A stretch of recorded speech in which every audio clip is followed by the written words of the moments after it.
What's up YouTube, it's your boy Crafty and welcome back to another episode of The Road to Glory. So in today's episode guys, we have some Foot Champs gameplay.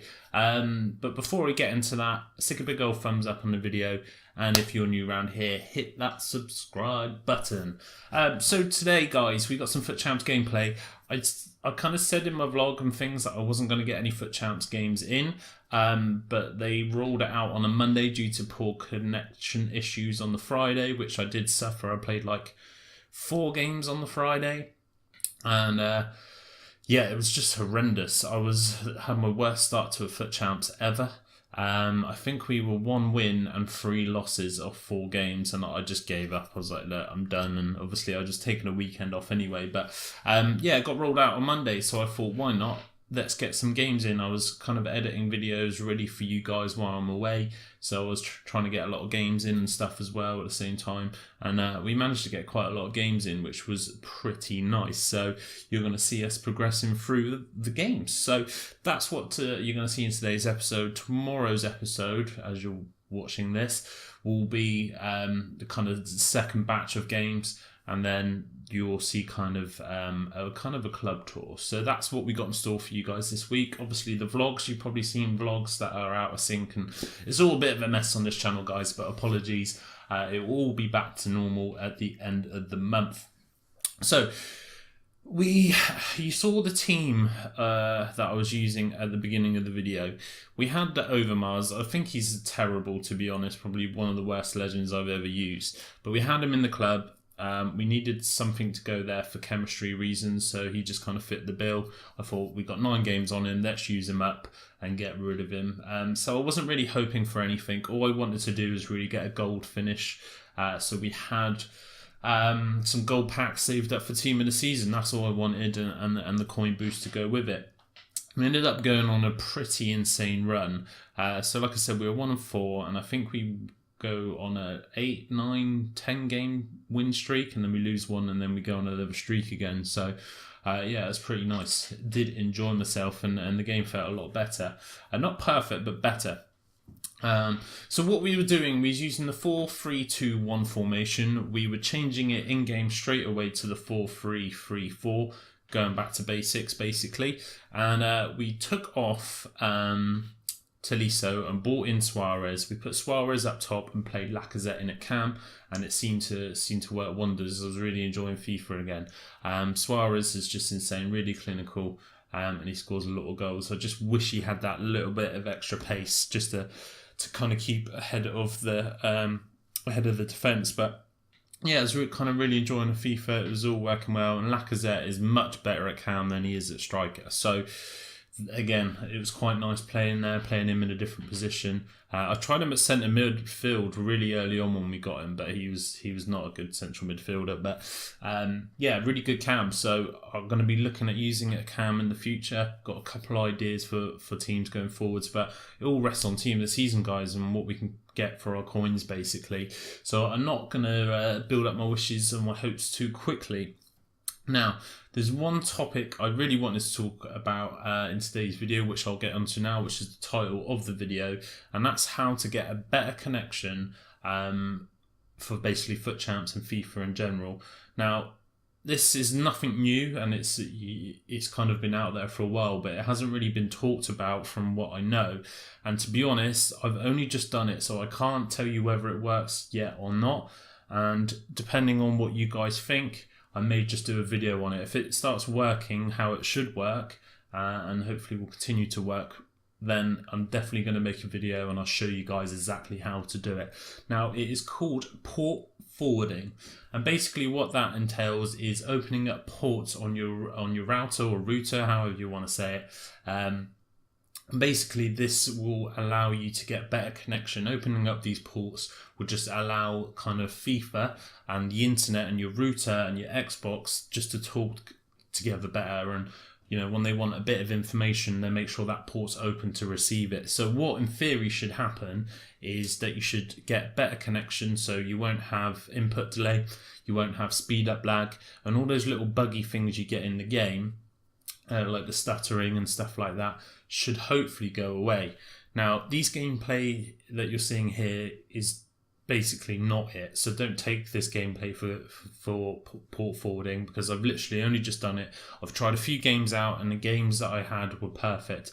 No button delay, no speed up lag. The only thing I was suffering was some just getting disconnected. Now I know EA have had some issues, so that may be them, but it may be me. I may have not quite done it correctly. So what I've also done is open up my NAT type. I've talked about this before, I think, but it went back to moderate. It's so hard to do it on Xbox. It's like you follow the steps on how to do it, and sometimes it works, sometimes it doesn't, sometimes it goes to strict, and it's just kind of one of them. You've got to just keep doing it until eventually it just opens. So there's no quick fire way to do it. But port forwarding will basically allow the gameplay to talk to your Xbox, and the Xbox to the router, and the router to the internet, and just hopefully get a better connection. Now, I've been doing a little bit of research, and I've got pretty decent internet speeds, but internet speeds are pretty irrelevant when it comes to kind of gameplay. Like, you don't need a lot of up or download speeds, but what you really need is a good ping, because it's constantly asking for information. So if your ping on your router is slow, then that's where you have the issues, and mine isn't great. Now, apparently the perfect place to have is 30 milliseconds of ping. Now, I'm about 160, so I'm way over. I think anywhere below 100 is okay. But yeah, apparently like below 30 is kind of where you want it, which is ridiculous. And what the ping speed is basically how quick so basically your router will ask for something from the internet, and it's how quickly it will connect to the server to get that information. So obviously if you live in a city or something like that, your ping's going to be really quick. Whereas you live out on the sticks a little bit, it's going to be pretty bad. Now my ping's bad. I've seen it way lower than 160. I think I've seen it somewhere around 80, 90 to 100. So it's definitely something I'm going to look into, and I'm going to look into whether there's anything I can do to improve my ping speed, whether that would be a different router or something, I don't know, just a connection or something I can open up. So I'm going to definitely look into that. But so far, so good. We're getting some really nice gameplay. Now, it's not going to solve everything. EA's end with server issues and lag, you're still going to have those issues. But, you know, I've been blaming EA so long for all these things when potentially it was just my setup. So, yeah, there's not a lot I can really say or do about that. So we'll just have to wait and see. Overmars run out of contracts, so we quick sold him as he was only a loanee, and we just had this guy that fit the chemistry, and the plan was to take him off straight away, but he actually played pretty decent. So if you got a non-rare team with not many coins, pick him up, guys. He's pretty good. So yeah, basically it's not 100% yet, and only time will tell whether this is going to work. So when I get back, I'm going to be hamming basically games to see whether what I've done's worked, and it is a little bit complicated. Basically, you just need to go into your router settings. You go to the admin bit, you go to advanced settings, and basically it's port forwarding. You can then, each route is different, so yeah, again, it kind of heavily depending on what router you got, but you basically open these ports, and these ports you can find the details on EA's website.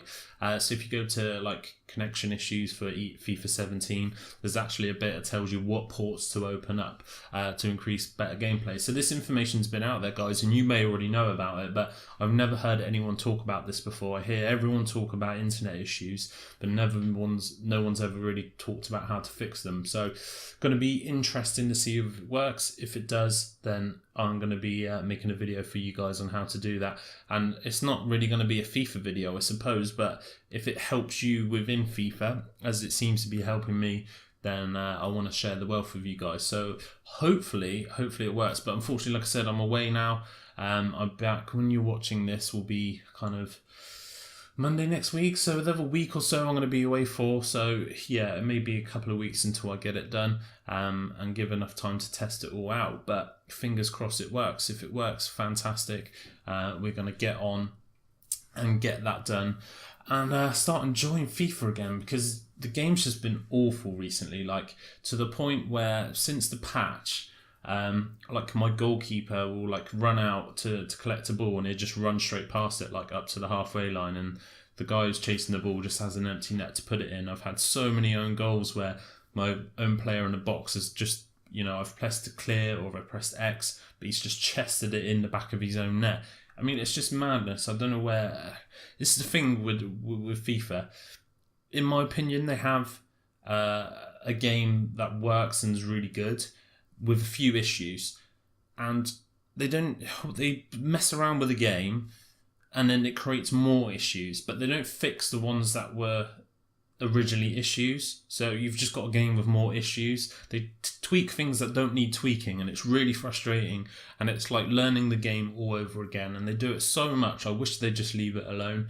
I wish, you get it to a point where it's like, okay, right, it's good enough. Let's just leave it now and make sure these issues are fixed for FIFA 18. But what they seem to always do is, FIFA 18 comes around and then they fix those issues, but then there's a load of other new issues, and it's just a constant cycle of E8 issues, and it's frustrating. But we gotta live with it, which is annoying, really, because I love FIFA. It's a love-hate relationship. There's no other game that will make me physically depressed or angry or as happy or as elated as FIFA. So it's a tough ride. It's a harsh relationship, guys, and it's definitely a love-hate one for sure. But hopefully FIFA 18, these bugs will be gone. But it's definitely interesting information ready for FIFA 18, so we can get ahead and make sure we got decent connection. But I definitely feel it in games where someone's got a better connection with me, because they're doing things that I can't do in game. So there is a difference there. But that's going to be it for today's video, guys. I hope you've enjoyed today's video. If you're new around here, please subscribe, stick a big old thumbs up in the video, and I'll see you next time. Take care. Peace.